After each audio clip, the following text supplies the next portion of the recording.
Dia ditinggalkan oleh Bapa. Horor Jumat Agung. Mazmur 22 ayat 1. Allahku, Allahku, mengapa engkau meninggalkan aku? Aku berseru, tetapi engkau tetap jauh dan tidak menolong aku. Kita tidak akan pernah tahu beban yang ditopang paku-paku itu. Putra ilahi telah menerobos masuk ke dalam dunia gelap manusia, bersinar dalam kegelapan pekat dari kehancuran manusia. Namun manusia sendiri menolaknya karena mereka menyukai kegelapan. Dan sekarang di Golgota, kegelapan menyelimuti diri Yesus. Bahunya menanggung dosa yang begitu besar dan sepanjang zaman. Dia dilahirkan untuk tergantung di sebatang kayu keji itu, berjalan bergandengan tangan dengan permusuhan sepanjang hidupnya. Pembunuh menguntitnya sebelum dia bisa berjalan. Dia berperang seorang diri dalam melawan kejahatan iblis dan peperangannya sendiri di padang gurun. Sementara dia menyembuhkan orang sakit dan mengusir setan, para pemimpin agama menuduhnya berbuat jahat. Firman itu menjadi daging dan tinggal di antara orang-orang berdosa, dan mereka dengan brutal menyerangnya. Tanpa henti, merencanakan, memukuli, menfitnah, mengejek, sampai akhirnya dagingnya menyerah. Sekarang di kayu salib, kebisuan Yesus memperkuat permusuhan dalam pemberontakan mereka. Tapi dia akhirnya memecah kebisuannya, bukan dengan kata-katanya sendiri, tapi dengan Mazmur 22 ayat 1. Mulai dari jam 12 kegelapan meliputi seluruh daerah itu sampai jam 3. Kira-kira jam 3 berserulah Yesus dengan suara nyaring, Eli, Eli, lama sabachthani. Artinya, Allahku, Allahku, mengapa engkau meninggalkan aku?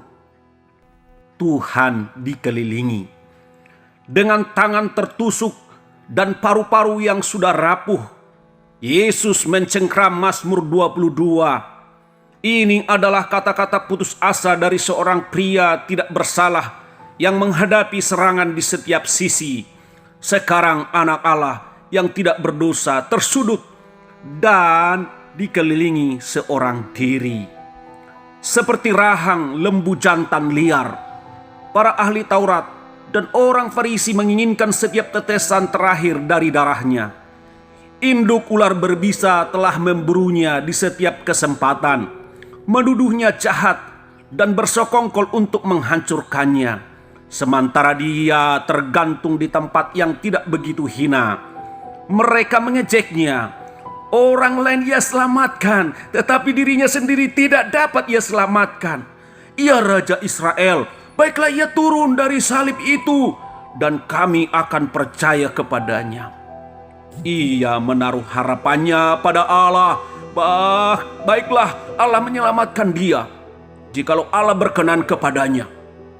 Ucapan ini menggenapi apa yang telah dinubuatkan dalam Mazmur 22 ayat 8. Seperti sekawanan anjing gila dengan gigi tajam, orang banyak itu mendidih dengan keinginan untuk membunuh.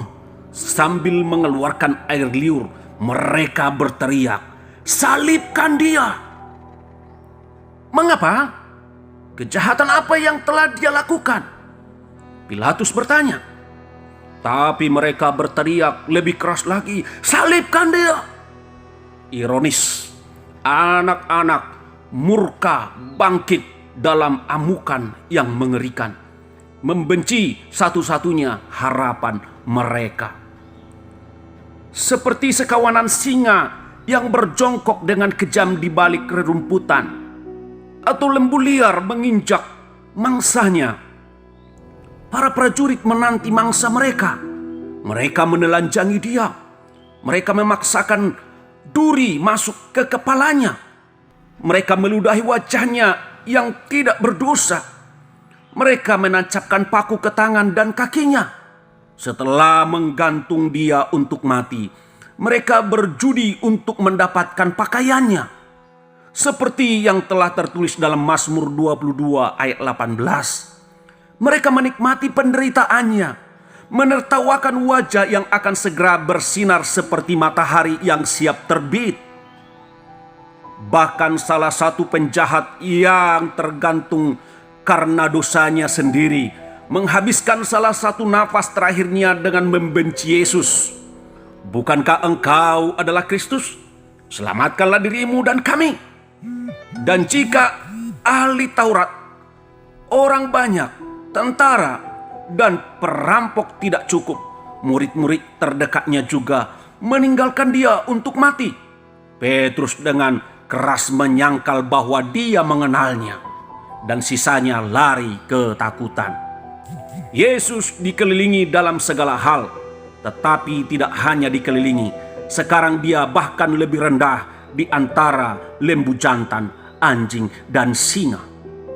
Ya Tuhan, Tuhanku. Tapi setiap ancaman di sekitarnya hanyalah bisikan dibandingkan dengan amarah yang dia alami dari atas. Itu adalah rencana Bapa untuk meremukkannya. Tulis Yesaya. Bapa telah membuatnya sedih. Yesaya 53 ayat 10. Kesedihan yang cukup besar untuk menelan setiap kesedihan lainnya. Permusuhan dari Bapanya terhadap ribuan tahun kekejaman yang menyakiti hati Tuhan akhirnya ditimpakan atasnya untuk kita.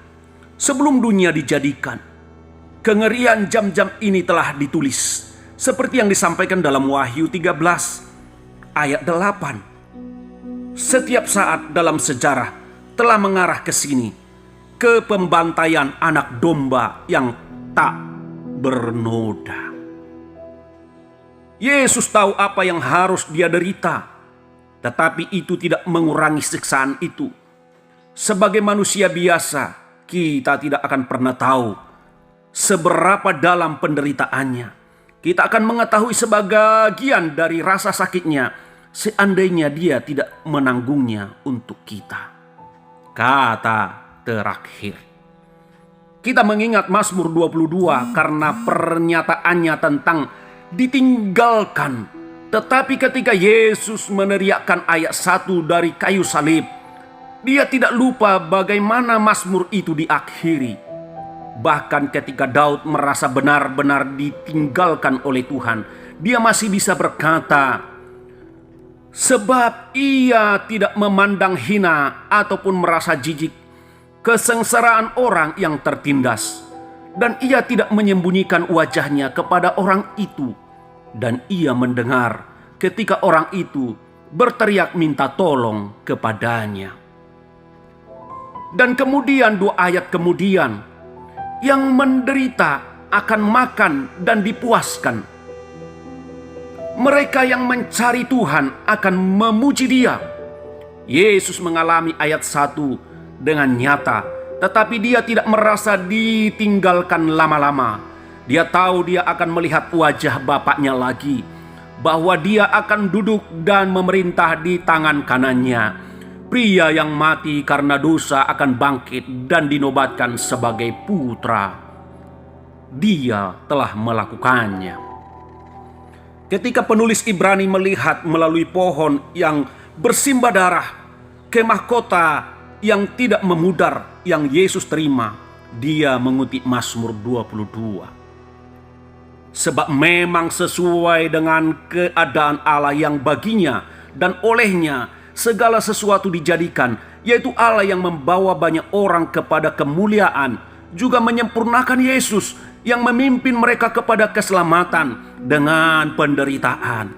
Sebab Ia yang menguduskan dan mereka yang dikuduskan, mereka semua berasal dari satu.